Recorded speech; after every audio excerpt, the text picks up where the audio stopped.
All right, defense chiefs of the Economic Community of West African states have met in Abuja in a race against time following the ultimatum from the Junta in Niger to restore power to the democratically elected government or risk the use of force. Defense chiefs from Mali and Burkina Faso were absent, as well as those from Niger Republic and Guinea-Bissau and Guinea were also absent.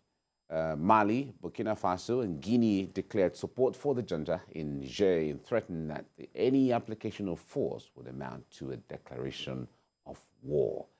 That's the report. Let's play that report and we get along.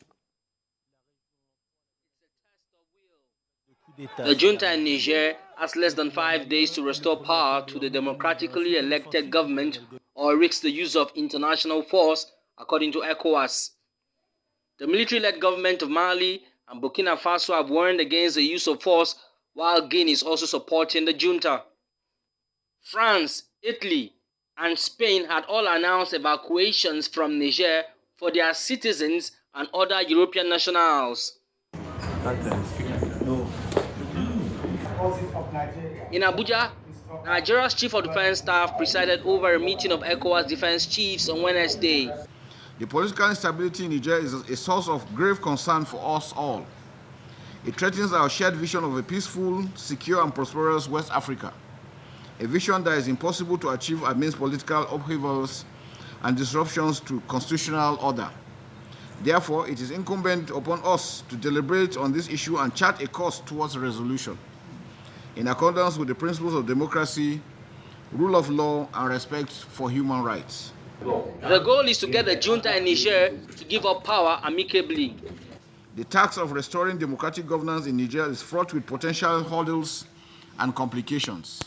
However, we cannot afford to be hamstrung by these challenges. Instead, we must confront them head-on, drawing upon our shared experiences, wisdom, and the strength of our collective resolve.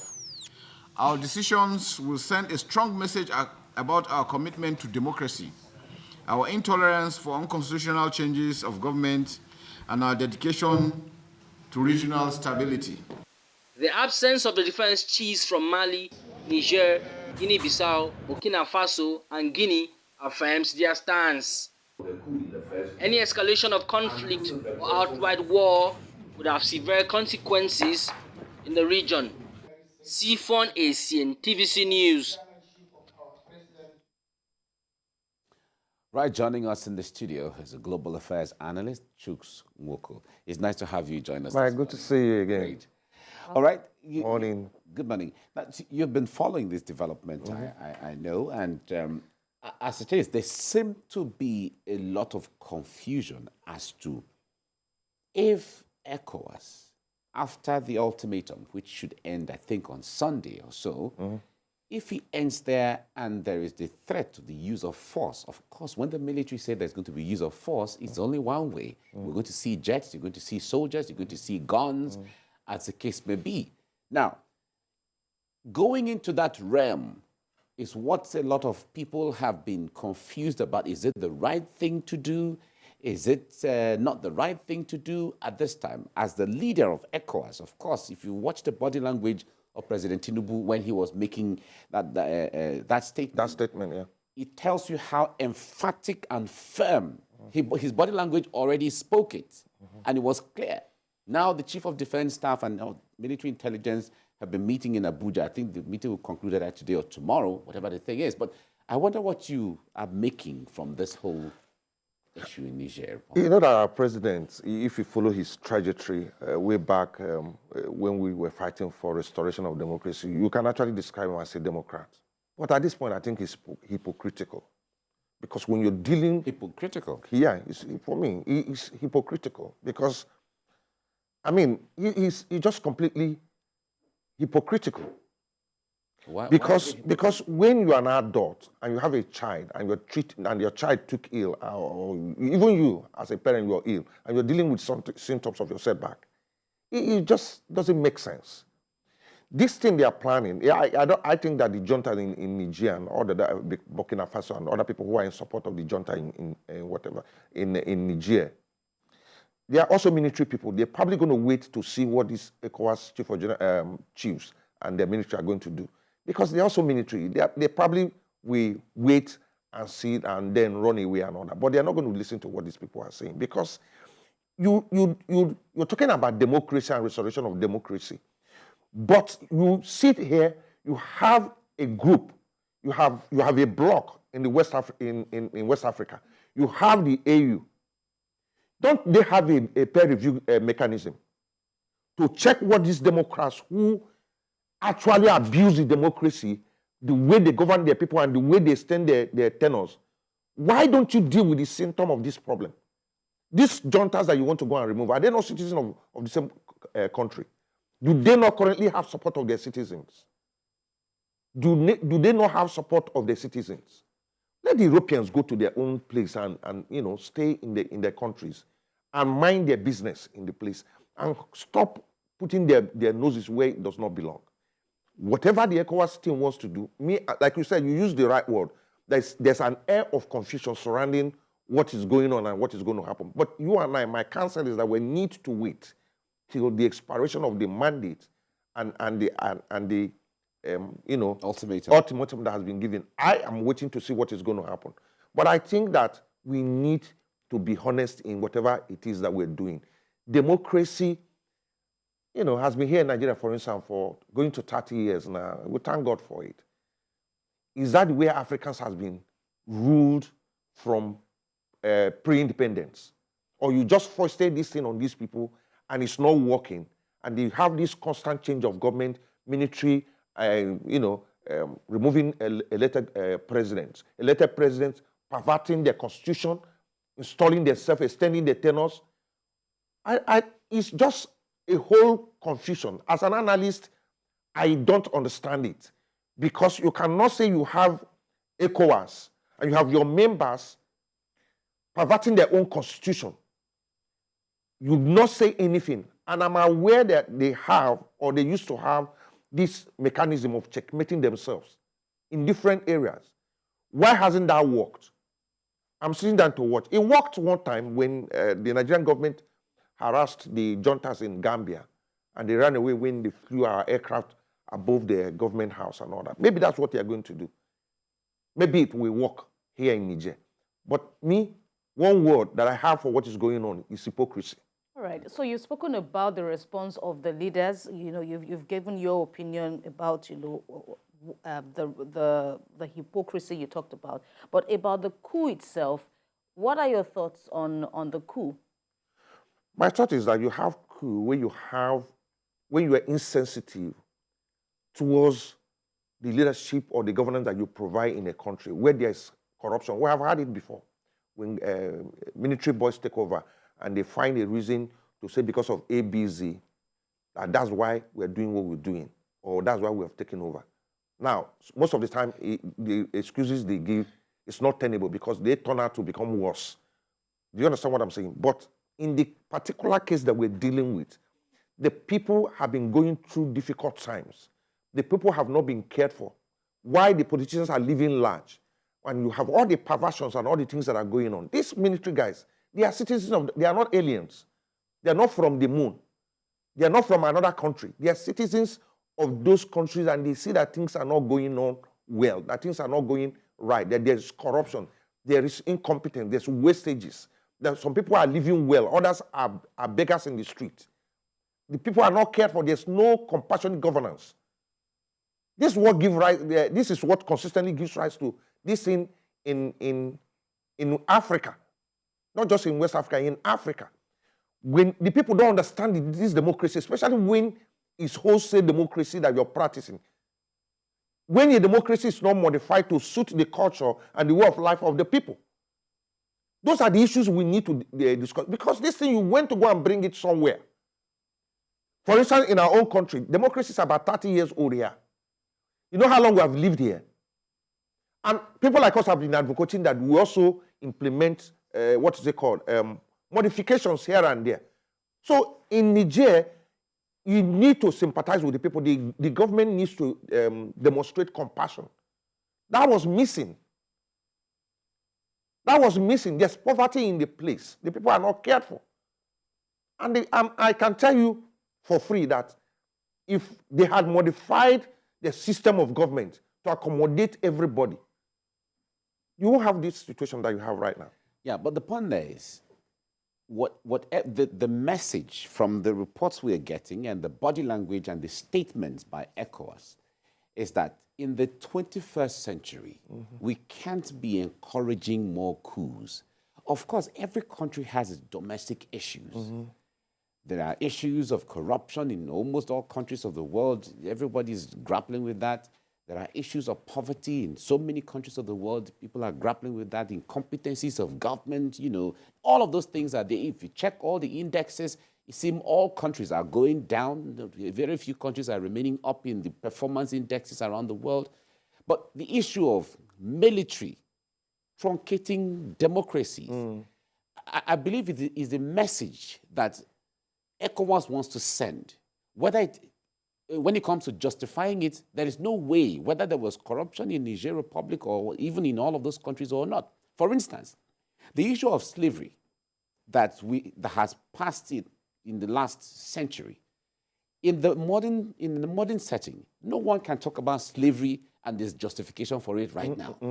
The issue of colonialism, when colonialism was there, nobody can talk about colonialism in the 21st century, and anybody's going to find justification for that. It's the same thing they are saying about military dictatorship. What do you say? I tell you that I don't know, maybe because I did not attend the kind of school that you attended. I went to school though. This democracy thing, I don't have a problem with it, because if you say otherwise, you become enemy of the people.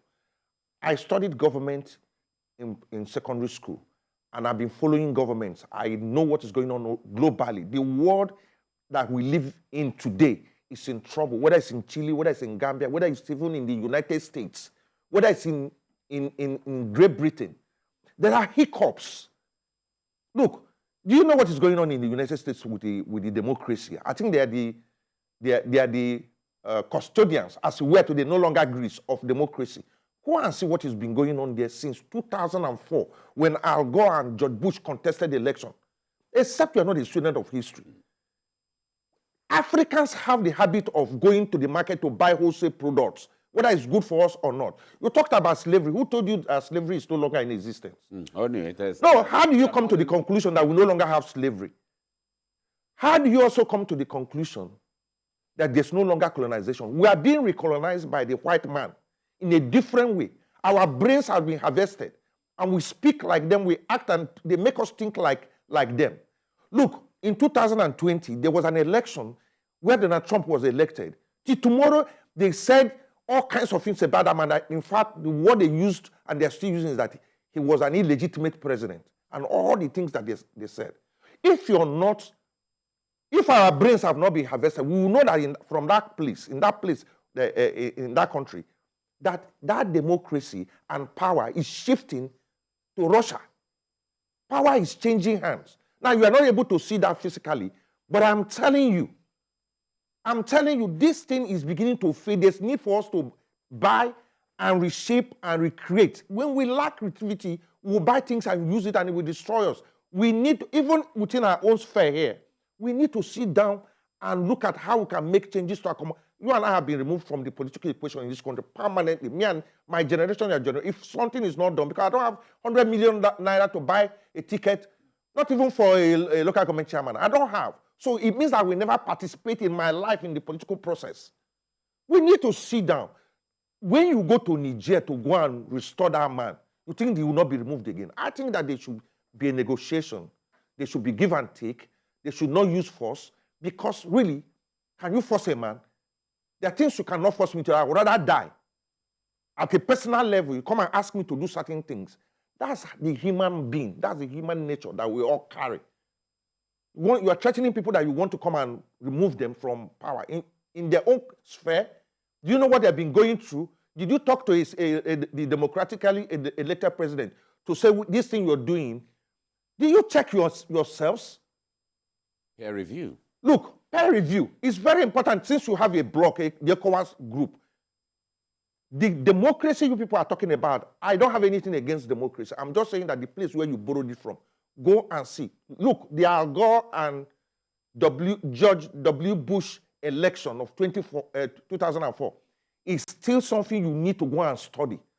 If 2020 election that brought Trump to power is not enough lesson for you, I think that we should play with caution, because you cannot, as a bloc, start what you can't finish. My suggestion is that they should approach this guy with patience, negotiate with them, because they are also citizens. Look, let me give you an example in our country. Do you know that we're in a democratically, we're in a democracy in Nigeria, and we have a political asset that we're using right now that is called the geopolitical zones. For political convenience. Is it not working? Who created it? It was the military, it was Abacha. Now, it was not Abacha's idea, but they have the courage to bring it to practical reality. Now, the democratic process and all that, a lot of times they don't have that courage to make the desired changes. Now, I'm not encouraging military takeover. I'm just saying that we should deal with the disease that constantly plague African nations. We have been here before democracy came to Nigeria. The North, in Sokoto, they had a system of government. In the Southeast, we had. In the South, we had. In the Southwest, we had. Now we can modify. How come that me and you have been removed from the political process in Nigeria permanently, our generation? How am I going to get money to ever participate? So all those things should be considered by our leaders and make sure that everybody is carried along. Okay. All right, let me put you on hold and let's go on a break. We'll be right back. Stay with us on TVC Breakfast. All right, you're watching TVC Breakfast. On this segment, we're looking at the issues in Niger Republic. They have a military junta there, and it's been sending a lot of diplomatic and military signals here and there across the African continent, on this West African sub-region, even around the world. And whatever the thing is, there are the issues of the reports of vested interests in Niger Republic, especially when it comes to the natural resources like uranium and gold and so on. So there are various interests there, and there are various reactions as well. So there are homegrown solutions. Some people are, recommending here and there, but others are saying, no, go in headlong, military and all of that. But we have a guest here who understands all of these, helping us to make sense of that. Global Affairs Analyst Chuks Nwoko has been with us, and he has been helping us make sense of some of these issues. Kemi, you are going to ask a question here. Thanks, Mike. I'd also want to know what you feel about the latest sanctions that we hear has already taken effect in Niger Republic, talking about Nigeria reportedly cutting off power supply to Niger. Of course, the country has also been reported to make some other measures to, generate power within the country. But what do you think of this in line with the other sanctions that ECOWAS has also said it would slam on the country? Look, I think that whatever anybody needs to do, I don't even know the connection, whatever anybody needs to do, Russia is there. Power is changing hands. If you're not able to see it physically, if you're not able to see it spiritually, please see it physically. Recently, Nigeria's vice president visited China with some heads of state from Russia. Africa to Russia. You always find who, you can never be totally bad. They have natural resources. I think it's their duty to find other partners and other friendly nations that they can, even if it's just one, even if it's just Russia and China, one other country, or just only Russia. Look, whatever ECOWAS want to do, whatever anybody wants to do, European Union want to do, I think that the best thing to do at this time is negotiation. Because even if you go to war, at the end of the day, you still come to the table to talk. I think they should engage these guys, no matter how long it takes, to let them see what they are saying. Okay, what ECOWAS is saying is that they can no longer tolerate military juntas and military takeovers of countries in our region and all that. What I'm saying, as inconsequential as I am, is that they should recognize that the best way to get Africa to become democratic is to bring this democracy and modify it. I haven't been to Niger Republic before, but you know that even before this crisis, they basically are in Nigeria. Nigerians are everywhere in this country. Even during our elections, we were just talking just now, they vote here, from what I have heard. They are our neighbors. They are close, next door neighbors. we have to be very, very careful. Forcing something under somebody's throat that he's not prepared, he will throw it up. Democracy, those on top of us have thought is a good thing, let it come, but modify it. If you want to cut off light, let them go and find light somewhere. Even with the light, they have been suffering. All these other sanctions you want to place on them, please go ahead and place it. Maybe that will subjugate them. Maybe that will exert them to come on their knees and say, okay, know what we want to. But in the meantime, let them be, call them to your meeting and have a discussion with them, because we are too small and we are well connected. Because if you see the map of Niger and Burkina Faso and all, you see how connected that we are. We cannot do this to ourselves. One nation, removing a democratically elected president and all that can be managed. Even if they are 10, we can manage it. Let the Europeans go to their place and go and extract their resources and leave us to manage what we have. Already we are suffering from the price of the setback of the price of civilization. We are ready. Let them leave us alone. They have colonized us, they have enslaved us, they have done all kinds of, they are taking our resources from Africa, from Congo, from Niger, and taking all these things. The things they use in making your phone, do you know where they get it from? Let them leave us alone. When we are ready, like I said during the week, even the fare crisis and all the economic crisis that we have in Nigeria is going to linger for a while. But the benefit of that, of the lingering, is that fare will probably get to sell for like 2,000 naira, right? But the beauty about it, 2,000 naira to per liter. Yes. That's your projection. That's your projection. That's my projection in terms of the height of the general crisis that we're going to face. Now, the beauty of it is that as Africans, we should wake up and let our heads begin to work and be creative. If we need to start refining the fuel, if the refineries refuse to work. Have you ever been pushed to the wall before? No, you haven't. You look very touche. You look like a Jefota. So you don't understand what I'm saying. We need to be pushed to the wall. Yes. We have all. Wait. That's what you think. Because there's an assumption by people who rule us that they have answer to the problem. There's even a presumption by citizens to think that one man is going to bring a solution to our problem. We are going to find the solution collectively. You know what they say? There's a tipping point. When this thing tips, when you attain a tipping point, like they have done in Niger, we will find a solution to our economic problem. We will refine this field. All these economic and market forces that you're making, they will diminish. Because when you do not show leadership compassion, when you don't show compassion to people who are suffering, you are going to get what you just have in Niger. I think that we should handle this with care.